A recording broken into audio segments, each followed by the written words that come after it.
October 14, 1939, 12:27 a.m.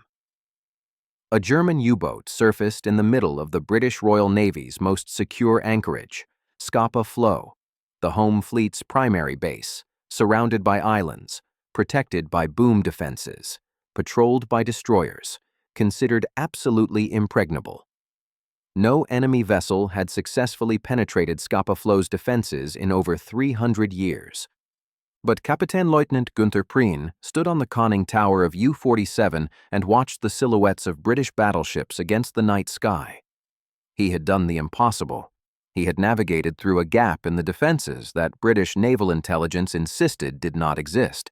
And now he was inside the most heavily defended anchorage in the world, with a submarine full of torpedoes and targets everywhere. This is the story of the most audacious submarine attack in naval history. The story of how one U-boat commander exploited British overconfidence. The story of how 44 German submariners penetrated defenses designed to stop exactly this kind of attack. And the story of how the British battleship HMS Royal Oak went to the bottom in 13 minutes while anchored in what was supposed to be the safest harbor in Britain. Günther Prien was 31 years old when he took command of U-47 in December 1938. He had joined the Reichsmarine in 1931 as a deck officer. He transferred to the U-boat service in 1935 when Germany began rebuilding its submarine fleet in violation of the Treaty of Versailles. He was an experienced sailor but relatively new to submarine warfare. U-47 was his first command. U-47 was a Type 7B U-boat, length 66.5 meters, beam 6.2 meters, displacement 753 tons surfaced, 857 tons submerged, maximum speed 17.2 knots surfaced, 8 knots submerged, armament 5 533mm torpedo tubes, 4 forward and 1 aft, 14 torpedoes carried, 1 88mm deck gun with 220 rounds of ammunition, crew 44 men. The Type 7 was the workhorse of the German U-boat fleet, not the largest submarine, not the fastest, not the most heavily armed, but reliable, maneuverable, and proven in combat. Germany would build 703 Type 7 U-boats during the war, more than any other submarine class in history. They would sink 2,840 Allied ships totaling over 14 million tons. The Type 7 was the most successful submarine design ever created. But in October 1939, the war was only 6 weeks old. The U-boat fleet was small. Germany had only 57 submarines operational. Of those, only 22 were ocean-going boats capable of long-range patrols. The rest were coastal submarines limited to operations in the North Sea and Baltic. The Kriegsmarine needed dramatic successes to prove the U-boat's value. They needed operations that would damage British morale and demonstrate Germany's reach. Admiral Karl Dönitz, commander of the U-boat fleet, had been studying Scapa Flow for months. He had charts, he had intelligence reports, he had aerial reconnaissance photographs taken by Luftwaffe aircraft flying high-altitude missions over the Orkney Islands. He knew the layout of the anchorage, he knew where the boom defenses were positioned, he knew where the block ships had been sunk to close gaps in the natural barriers, and he knew something the British did not know they had revealed. In 1918, at the end of World War I, the German High Seas Fleet had been interned at Scapa Flow, pending final peace negotiations. On June 21, 1919, the German commander, Rear Admiral Ludwig von Reuter, had ordered his fleet to scuttle rather than let the ships be divided among the Allied powers. 74 German warships sank in Scapa Flow that day. It was the largest deliberate scuttling of ships in naval history. But before the scuttling, German officers had surveyed the anchorage extensively. They had taken measurements. They had noted currents. They had identified weak points in the defenses. Those surveys still existed in German naval archives. Admiral Dönitz studied them. He compared them to current intelligence, and he identified a vulnerability. Kirk Sound, a narrow channel on the eastern side of Scapa Flow between the island of Mainland and the smaller islands of Lamholm and Glimpsholm. The channel was blocked by 3 block ships, old merchant vessels deliberately sunk to prevent passage. But the aerial photographs showed gaps between the block ships, small gaps, maybe too small for a submarine to pass, maybe not. Dönitz called Prien to his office on September 11th, 1939. He showed him the photographs. He showed him the charts. He explained the mission. Penetrate Scapa Flow through Kirk Sound. Locate and sink British capital ships. Escape through the same route before British forces could respond. It was extraordinarily dangerous. The probability of success was low. The probability of death was high. But if successful, the propaganda value would be immense. Prien studied the materials for 2 hours. He asked questions about currents, tides, moon phases, and expected British patrol patterns. He made calculations, he measured distances, and then he accepted the mission. He would take U-47 into Scapa Flow. He would attack the home fleet in its own base. He would prove that British naval superiority was an illusion. Preparation took 3 weeks. U-47 underwent maintenance and inspection. Torpedoes were loaded and armed. Supplies were stocked. The crew was briefed but not told the target until they were at sea. On October 8, 1939, U-47 departed Kiel and set course north. The voyage to the Orkney Islands took 5 days. Prien navigated carefully, staying submerged during daylight, surfacing only at night to recharge batteries and refresh air. On October 13th, U-47 reached the waters east of Scapa Flow. Prien spent the day observing the defenses through the periscope. He watched patrol patterns. He timed the searchlights that swept the channels at night. He confirmed the gaps in Kirk Sound were still there, and he waited for nightfall. The plan required specific conditions: a high tide to maximize water depth in the shallow channel, clear weather for visibility, a moonless night for concealment. But October 13th had a bright moon, too much light.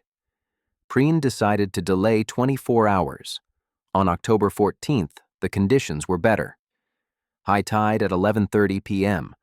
Overcast sky reducing moonlight. Wind from the south creating surface chop that would help hide the submarine's silhouette. At 7 p.m., Prien briefed his crew. He explained the mission fully for the first time. They were going to attack Scapa Flow. Some men cheered. Others were silent. Everyone understood the risk. If they were detected inside the anchorage, there was no escape. British destroyers would hunt them down. Depth charges would crush the submarine. They would all die. Prien gave his officers a choice. Anyone who wanted to transfer off the boat could do so now. No one accepted. The crew of U-47 was committed. At 11:07 p.m., U-47 approached Kirk Sound on the surface. Prien kept the submarine's speed at 10 knots. Too fast, and they would create a prominent wake visible to observers. Too slow, and the tidal current would push them off course. The channel was 200 meters wide at its narrowest point. The block ships reduced the navigable width to less than 50 meters in 2 places. U-47's beam was 6.2 meters. That left approximately 22 meters of clearance on each side. In daylight, with perfect visibility, navigating the channel would be challenging. At night, with limited visibility, it was nearly suicidal. Prien stood on the conning tower with his navigation officer, Oberleutnant Engelbert Endras. They used binoculars to identify the block ships. The first gap appeared directly ahead. Prien ordered a course adjustment, 2 degrees to port. The helmsman responded. U-47 turned slightly. The submarine approached the gap between the first and second block ships. The clearance was tight. Prien could see the rusted hull of the block ship to starboard, less than 20 meters away. He could see rocks and shallow water to port. The submarine scraped bottom briefly. A grinding sound echoed through the hull. Prien held his breath. If they grounded here, they were finished. But the submarine pushed through. The keel cleared the bottom. They were past the first obstacle. The second gap was more difficult. The current here was stronger, approximately 8 knots flowing west to east. U-47 had to fight against it. Prien increased speed to 12 knots. The diesel engines roared, too loud. If anyone was listening on shore, they would hear it. But there was no choice. Without more speed, the current would push them into the block ship. The submarine approached the gap. 30 meters clearance, 20 meters, 10 meters. They were committed. No room to turn around now. Prien watched the water. He estimated distance by eye. 5 meters to the block ship. 3 meters. The submarine slid through the gap with less than 2 meters of clearance on the starboard side. Metal groaned. The current pushed them sideways. For 3 seconds, Prien thought they would collide. Then they were through. At 12:27 a.m. on October 14th, U-47 was inside Scapa Flow. Prien surveyed the anchorage through his binoculars. He expected to see the entire home fleet, battleships, aircraft carriers, cruisers, destroyers, dozens of warships concentrated in one place. Instead, he saw almost nothing. The anchorage was nearly empty. Unknown to Prien, most of the home fleet was at sea hunting German raiders. Only a few ships remained at anchor. Prien was disappointed, but not deterred. He identified 2 large ships anchored to the north. He could not identify them precisely in the darkness, but their size suggested battleships. He ordered U-47 to approach. The submarine moved slowly through the anchorage at 4 knots. Prien expected alarms, searchlights, gunfire. Nothing happened. The British had not detected them. At 12:58 a.m., U-47 reached firing position 4,000 meters from the nearest target. Prien identified it as a battleship of the Royal Sovereign class. Actually, it was HMS Royal Oak, a Revenge-class battleship commissioned in 1916.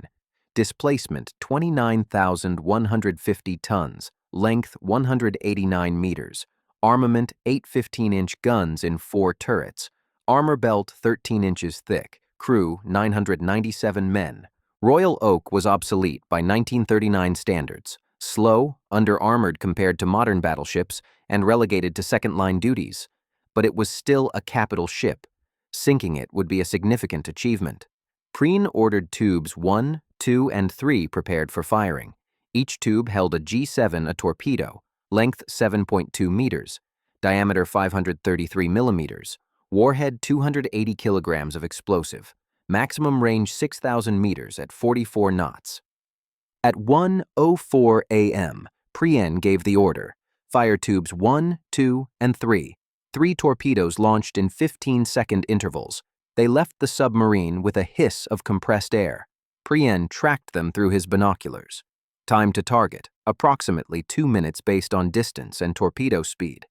At 1:06 a.m., Prien saw an explosion. 1 torpedo had hit, but only 1. The other 2 had missed, running underneath Royal Oak or failing to detonate. The explosion was forward, near the bow. Damage was visible, but not catastrophic. The battleship remained afloat. No alarm sounded. Incredibly, the British had not realized they were under attack. They thought the explosion was an internal accident. Prien could not believe his fortune. He had hit a British battleship inside Scapa Flow, and they had not responded. He ordered U-47 to turn and prepare the stern tube for firing. The turn took 4 minutes. At 1:10 a.m., U-47 was in position. Prien aimed carefully. He had 1 torpedo remaining in the ready tubes. After that, he would need 20 minutes to reload. He could not afford to miss. At 1:16 a.m., he fired the stern torpedo. Then, he immediately ordered the bow tubes reloaded. The reload team worked frantically. They had practiced this procedure hundreds of times. Load torpedo from storage rack, slide it into the tube, secure it, connect firing circuits, prime air pressure. The fastest reload time they had achieved in training was 12 minutes. Tonight, they needed to do it faster. At 1:18 a.m., the stern torpedo hit Royal Oak amidships. The explosion was massive. The warhead detonated against the battleship's armor belt. 280 kilograms of explosive punched through 13 inches of steel. The blast penetrated the ship's interior. Fire erupted. Secondary explosions followed as ammunition magazines cooked off. Now the British knew they were under attack. Alarms sounded across Royal Oak. Crews scrambled to action stations. Searchlights activated. Destroyers in the anchorage began moving. But it was too late. Royal Oak was mortally wounded. Water flooded through the hole in the hull. The battleship listed to starboard. 5 degrees. 10 degrees, 15 degrees. The list accelerated as flooding increased. Aboard U-47, the reload team finished loading Tube 1 at 1:21 a.m.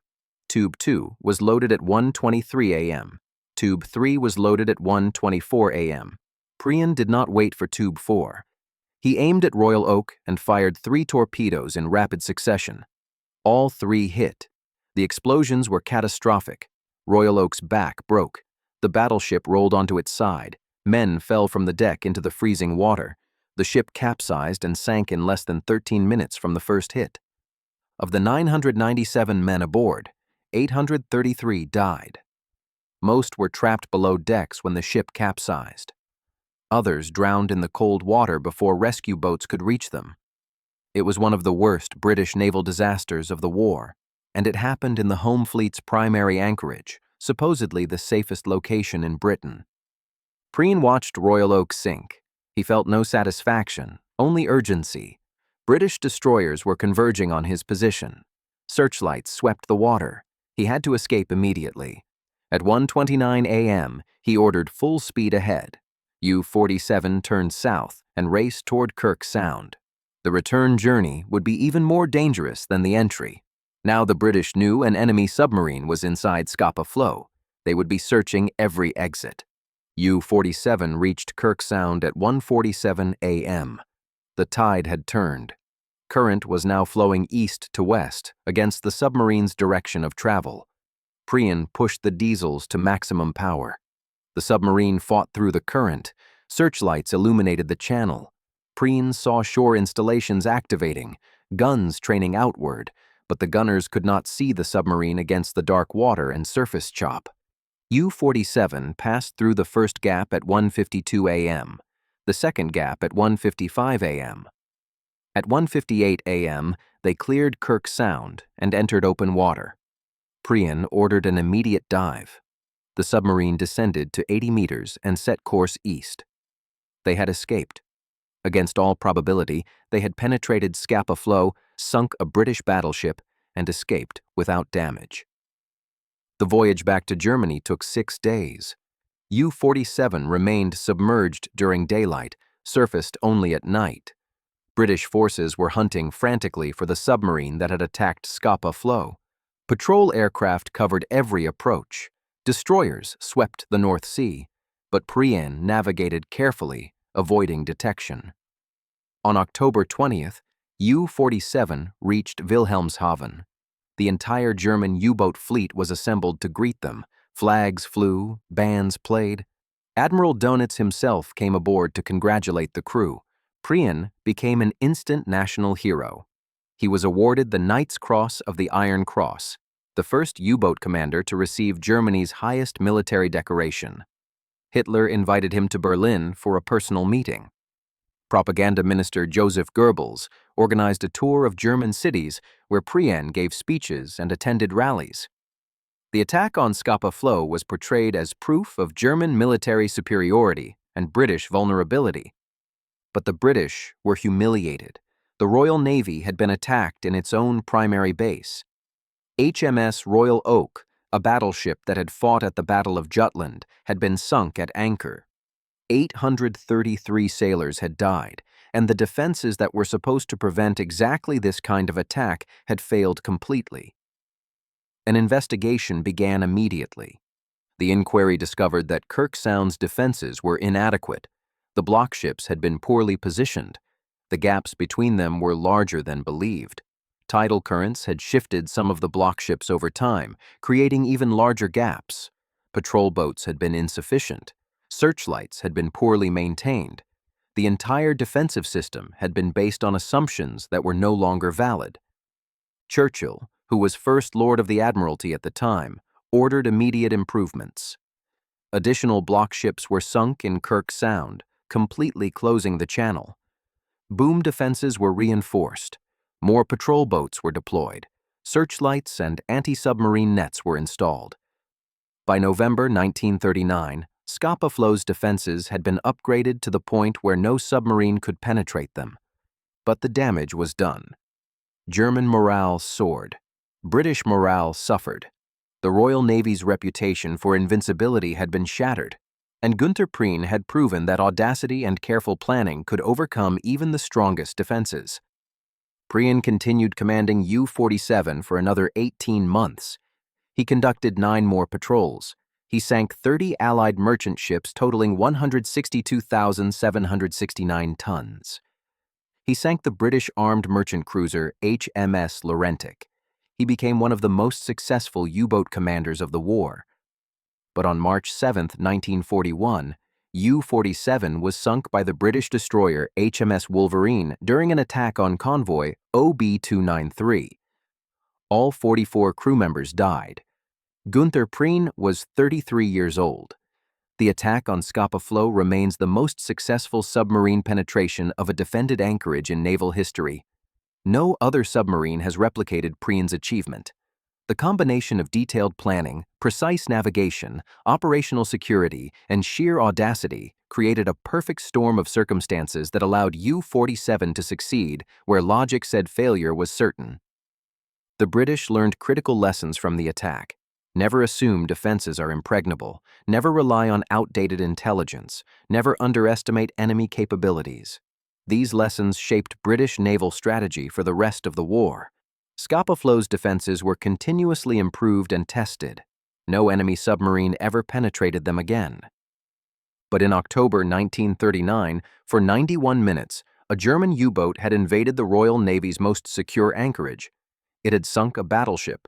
It had killed 833 men. And it had escaped without a scratch. The mathematics of naval warfare had changed. Submarines were no longer just commerce raiders attacking merchant ships. They were strategic weapons capable of striking the enemy's most heavily defended positions, and the U-boat fleet that Prien had helped prove would go on to sink 2,840 Allied ships and nearly win the Battle of the Atlantic.